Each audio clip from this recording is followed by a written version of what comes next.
Hey everyone, it is Kathleen, and welcome back to my channel. Hope you're having a wonderful, magical day. Welcome to my channel if you're new.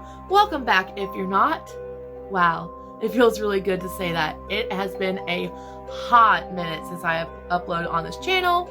Maybe like a hot month. I haven't forgotten about y'all. I'm sorry. I promise I haven't forgotten about this channel. I do upload daily on TikTok, so if you're looking for your Living Lumos fill, I would recommend following me there on TikTok and see all of the not really crazy, but hilarious, relatable Harry Potter content on there. It's Living Lumos like it is here. But in today's video, I thought that it would be fun if I listed my top 10 things every Potter nerd must do. Now, this is all my opinion, so if you think there are things that shouldn't be on this list or should be, let me know down below. But this is what I think that every Potter nerd should do. So, before we get straight to the video, if you haven't already, click that subscribe button down below and add a little more Lumos to your day.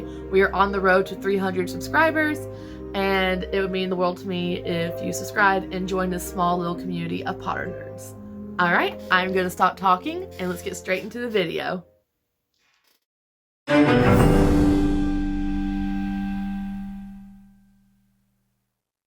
So the first thing that every Potter nerd must do, in my opinion, is to read the books. I know this might be a little controversial because on my TikTok I have been uploading content calling out the gatekeeping and the fandom of Harry Potter fans who like to snub those who haven't read the books, and I don't think that's cool. I think even if you just watch the movies or you haven't read the books or haven't read all the books or seen all the movies, if Harry Potter has touched your life in some way, you are a Harry Potter fan and you are welcome in the fandom.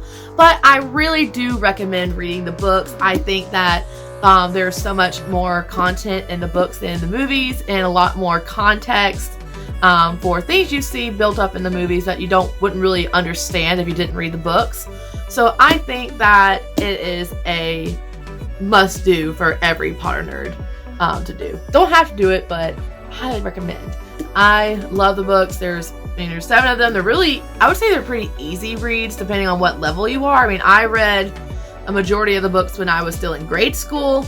I actually have a friend that's a few years younger than me that I was reading to them for the first time, and she's on the 3rd already, and because she can't put them down. They're really good reads. And I know that, like I'm speaking from a very privileged position of someone who can A, afford to own a copy of the books because they are pretty expensive, and B, someone who can read easily because I don't have things like dyslexia or I'm not blind, things like that. But there are options out there for those of you who may not be able to afford it or may not be able to read as a typical person can. So there are audiobooks, and I'll link some free ones down below that are on YouTube because I don't think you guys should have to pay for that.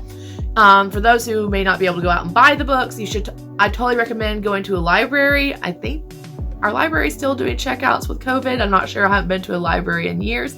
And the libraries may even have the audiobooks. I don't know.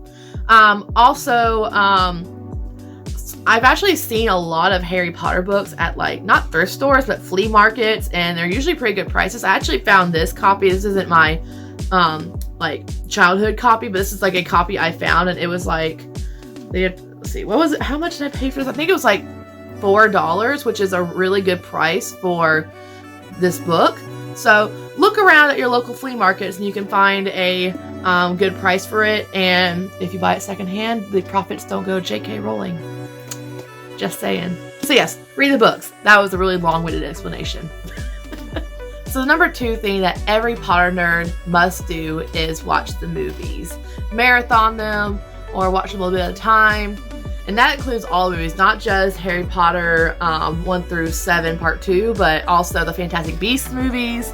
I know there are some new ones coming out, and you may feel icky about supporting the movie because of J.K. Rowling's transphobic views or because of Warner Brothers' recent decision to remove Johnny Depp from the films. If you don't feel comfortable watching those, continuing watching the Fantastic Beasts series because of that, or paying to see them, wait until it comes out on DVD or on TV, or I'm not saying to not pirate it, but I'm not saying to do it either. Wink. But anyway, yes, Harry Potter movies is really, like I said, the books have so much in them, but being able to see the story of Harry Potter and see the magic and all of the details, it's just something that every Potter nerd must do. And not just once, but several times. I'm actually going to be going to my same friend's house who's watching the movie or reading the books right now. I'm actually going to be going to her house this afternoon to do a double feature movie night of Harry Potter and the Sorcerer's Stone and the Chamber of Secrets. So I'm following my own advice here. So watch the movies, experience the magic, and see visually just the wizarding world before your eyes. So the number 3 thing that every Potter nerd must do is be sorted into your Hogwarts house. I am a Gryffindor, so you can do you can sort yourself into your house in many different ways. You can, read the books, see what values of Hogwarts houses speak most to you and what you connect to the most, and that's your house. That's basically how I felt about Gryffindor from the very beginning. I'm going to take this off because it looks silly on camera. But yeah, from the very beginning, I connected to Gryffindor house. I know a lot of people are like, oh, you're basic, you never read the books, you're saying you're a Gryffindor because Harry is. No, I feel very connected to I feel very connected to the Gryffindor house because of their bravery and for always standing up for what's right. I guess not always for every Gryffindor, but I feel very strongly about standing up for what's right and speaking for those who are too afraid to speak up for themselves. So that's why I connect so much to Gryffindor. But there's other ways to find your Harry Potter house or your Hogwarts house if you're not sure which one you connect to. You can go on to, it was Pottermore, but the Wizarding World app or website and take the official quiz when you create an account. But one of my favorite ways to help people sort themselves or get sorted into a house is there is a quiz online that takes every possible question you could get from the Pottermore quiz, which you get like a few set questions depending on how you're answering. You don't get every single question that you could possibly get, but this quiz has that, and it shows you your percentages at the end of what percentage Gryffindor you are, what percentage Slytherin and Ravenclaw and Hufflepuff. And I like that quiz because it's very I wouldn't say precise, because whatever you feel in your heart is where you should be. But yeah, take the Pottermore quiz or sort yourself into your own house if you feel more drawn to another house, because that's something every Potter nerd should do, is know their Hogwarts house. So the number 4 thing that every Potter nerd must do is have a wand choose you. Now I have many options here. For those of you who may not be able to afford a wand because they are pretty pricey, like at least the official ones, you can make your own. I made this one and I have a video of how I made them, and I'll put a card right here. So you can make your own wand. You can get an official wand. I actually got this one, went to Universal for, I guess technically the second time, but went to the Wizarding World of Harry Potter theme park. I went one time before that, but I didn't really count that because I didn't really get to explore fully. I went, actually, the first and second time I went was before they had Diagon Alley, and they just recently opened up in Florida, the Hogsmeade Harry Potter section. So I went to Ollivander's with my aunt, cousin, her friend, and I got chosen to have a wand choose me in the little show they do, which was amazing. And it felt just like the movie, and this is the wand that chose me. It has a little glue right here because it broke because it's resin, so it's not very sturdy if it like falls or something. But this wand is very special to me, and it has a very special memory to it because when I held the wand, it, like, wind started blowing and the music started playing, and it really did feel like that scene from the movie Sorcerer's Stone. So this one's special. Or you can support local artists and small businesses and get a custom made wand. This one was actually gifted to me and made for me by Ashwood's Wands. I'll link their Etsy shop down below, and you should totally go follow them on TikTok as well, and Instagram at Ashwood's Wands. This wand is beautiful. It's made of actual real wood, and it's just look at the detail. It's so beautiful. So yeah, whatever wand you have, I just think it's something special that Potternerd has. You have a special connection to the wand because it really makes you feel like you're part of the wizarding world. So the fifth thing that every Potternerd must do is try Butterbeer. I think that this is a rite of passage for every Potternerd. This is my mug from the wizarding world when I visited, and it's just so special. You can get Butterbeer at the Wizarding World theme parks at Universal Orlando and Los Angeles, or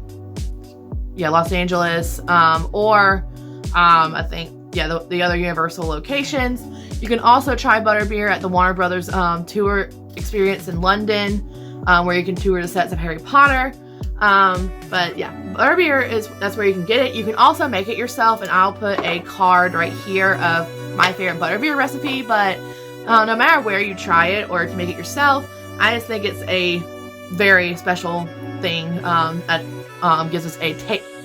Excuse me. It's a very special thing that gives us a taste of the wizarding world. And there's nothing more fun than when you would read about when Harry, Ron, and Hermione would go to the Three Broomsticks to have some Butterbeer. I just think it's very iconic to Harry Potter.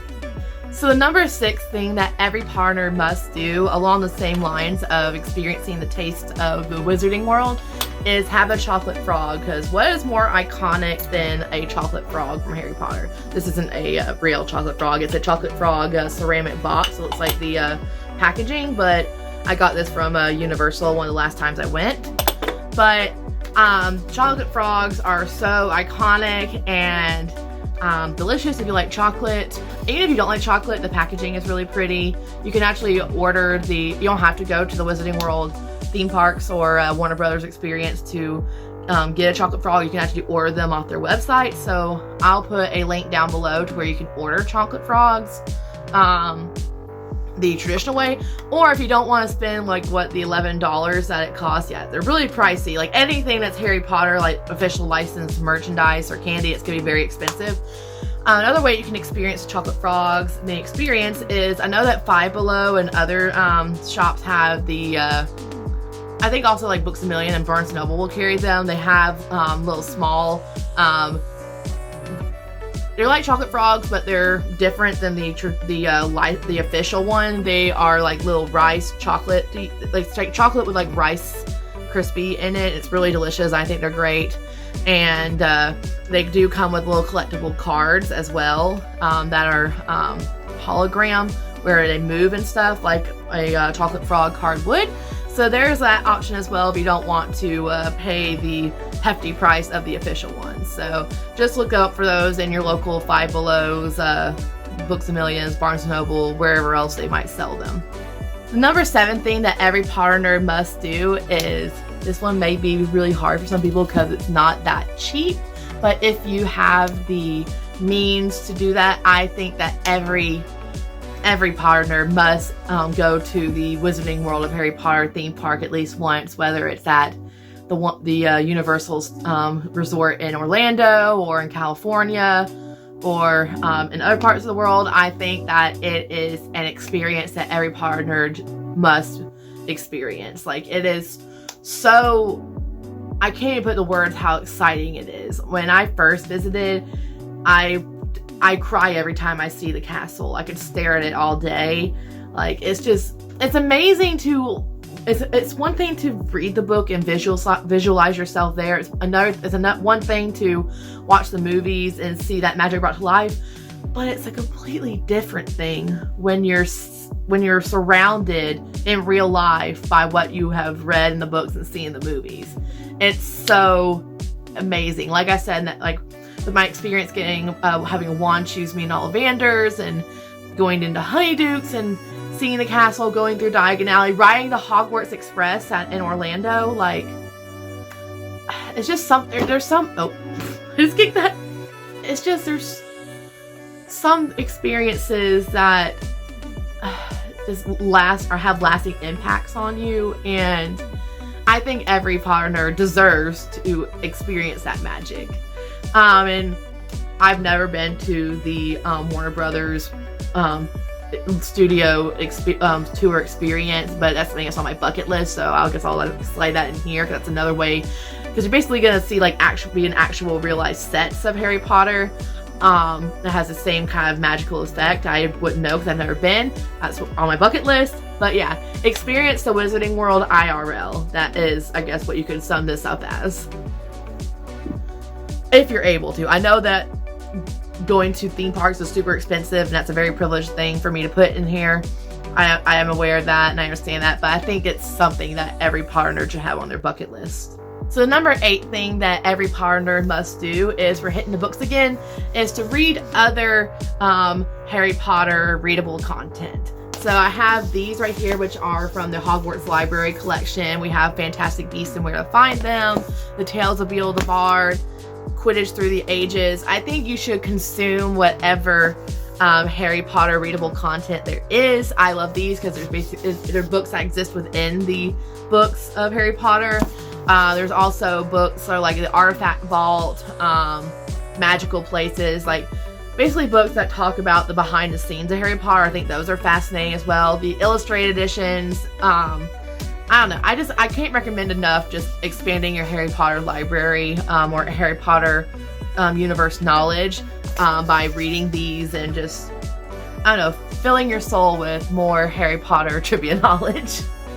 The number 9 thing that every Potternerd must do is surround yourself with lots of Potternerd friends from different houses. Every Gryffindor needs a Slytherin best friend and a Hufflepuff best friend, a Ravenclaw best friend, and vice versa with all the other houses. My boyfriend is a Slytherin. My best friend's a Slytherin. I have so many relatives and friends that are Ravenclaws and Hufflepuffs. I just think it adds to your experience as a Potternerd to have other Potternerds surrounding you. It's a very simple and short and sweet one, but yeah, show love to all of your houses and have house unity and surround yourself with more Potternerds. And finally, drum roll please, the number 10 thing that every Potternerd must do is be proud that you're a Potternerd. Yep, cheesy ending. I mean, that's like, you know, how most of these lists end. A cheesy ending. Be proud of being a Potternerd. Do not let the muggles get you down. Don't let anyone make you feel like you're a nerd or feel like you're less than because you like to lose yourself in this world of fantasy. Be proud of having something that brings you so much joy, especially in the darkness of this world, especially with 2020 and 2021. We all need a little bit more Lumos in this world. So be proud, have Potternerd pride, and you know what? Show some Potternerd pride in the comments. Say that you're proud to be a Potternerd and what you love most about Harry Potter. And that is the top 10 things that every Potternerd must do. So that is it for this video. Thank you so much for sticking through to the end. Give this video a big thumbs up if you like me doing these top 10 lists for Harry Potter things. Thank you so much for always bringing Lumos to my life, and let's continue to live at Lumos every day. Bye.